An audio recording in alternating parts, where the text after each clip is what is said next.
Hello again, film buffs. How you doing? It's Straight Shooter back for another review, and this is the third and final review for today, but I will have one more video that I'm shooting afterward. As always, I'm at Team Sound Studios. This time, my spoiler review will be of the new Christopher Nolan movie, Tenet. So, the movie stars John David Washington, who is Denzel Washington's son, and he plays a character just called the protagonist. Robert Pattinson plays a character called Neil. And I'm going to be fair to Robert Pattinson because I don't know much about him. I don't think I really actually sat through a movie that had him in it before, unless I missed them. But I haven't seen the Twilight movies. Everything I heard about Robert Pattinson once it was announced that he was cast as Batman in the new Batman movie that's going to come out. But everyone was like, oh, that guy sucks as an actor. The Twilight movies are the worst and whatever. And yes, even though I haven't watched the movies, I have seen clips of him acting in that movie. And it doesn't come across very well. But in this movie, I did like his character. And I did like his acting in this movie. And I think he could be a decent Batman. I mean, look at it this way. People didn't think much of Michael Keaton when he was cast. People didn't think much of Christian Bale when he was cast. People didn't think much of Ben Affleck when he was cast as Batman. And all three of them did a very good job. So, who knows? Robert Pattinson could be a really great Batman too. But time will tell. And then you had Elizabeth Debicki. She plays a character called Kat, who's married to this guy named Sator. And the plot of the movie is complicated, to say the least. There has been articles, there's been reviews about it saying, you know, what the heck is this movie about? I don't even know. So I'm going to try to break it down for you, not taking too much time with it, but giving you an idea. So basically, the main antagonist of the movie, Sator, he's dying of pancreatic cancer. And he doesn't want the world to live without him in it. And yes, that's very maniacal and egomaniacal. But I guess that's what he decides. He wants to take out the world, so he creates this doomsday device called the algorithm. And it's hidden at a certain point in time. It will basically invert the world, and I'll explain inversion in a minute, and destroy it.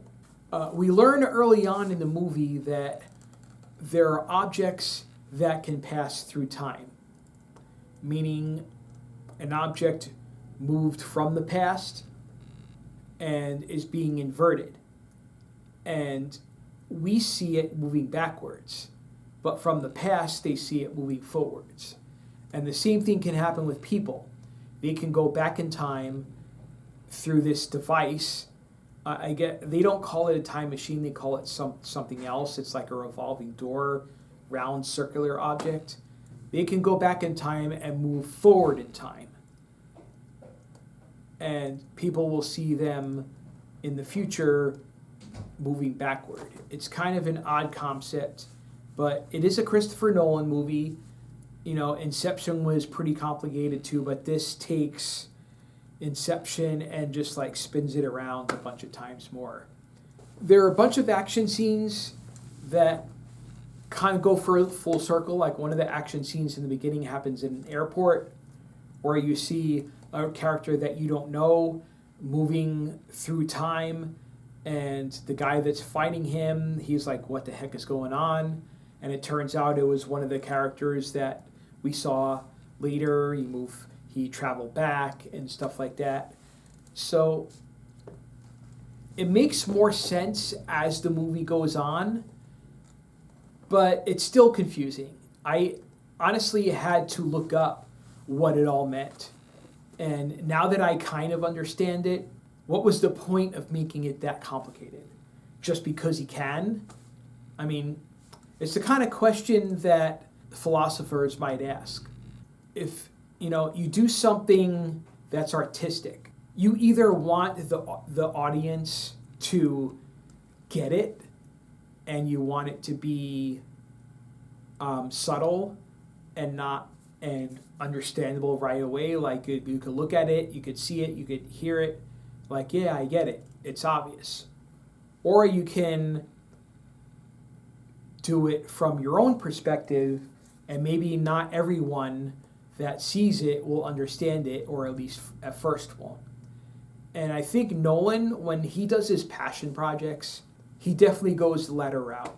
Having said that, it's like, yes, I appreciate the movie, but if you have to go and look up the meaning of a movie after you've seen the movie, did the filmmaker really accomplish what he wanted to do, which was have everyone appreciate and see it for what it is? I don't know. In any case, the movie was entertaining. It was about 2.5 hours long, but the time went by really quickly because there was always a lot of sensory overload happening, you know, with the time jumps and the action scenes and the characters interacting with one another. Before I get more into that, let me just explain what happens at the end of the movie. So they get to the algorithm before it goes off because it's connected to a dead man switch, which is the main bad guy's heartbeat. But they manage to kill him before it goes off, but they end up disarming it. And there's a soldier that takes a bullet for the protagonist, and he dies, but we don't know who he is right away. And we find out at the end because there was a string that was on his backpack on the guy who died, and Neil had the same string. So it was Neil who died, but he just doesn't know it yet. He hasn't been through that yet. So he'll find out in the future when he goes back, you know, that that's going to be him or whatever. Or maybe he doesn't find out. Maybe because they stopped the doomsday, maybe it doesn't happen. I mean, there's a lot of questions that this movie leaves. And I have a feeling that most people, including probably me, are going to likely have to view it multiple times, or at least a couple or a few times, to really get it while you're watching it. And in that way, I guess Nolan was smart, because if a movie is like obvious and you know you understand it, you have to make it really entertaining for people to want to rewatch it. Otherwise, it's just kind of a throwaway, right? But this movie accomplishes both, I think. It is entertaining, and it also has a plot that, you know, is hard to explain at face value, and you kind of have to see it again to really get it. I guess the question remains, when you see it and you know everything that's happening and you understand it, you know, after that, you know, third or fourth time or whatever time it takes you, are you going to want to rewatch it again after that? That's a question I can't answer yet, but how I see it right now after watching the movie once, I give the movie a B. I think it was really smart the way he did the movie. I just don't know if it was very necessary. And a lot of stuff goes over your head when you're watching the movie the first time. But that's how I see it. That's it for my movie reviews today.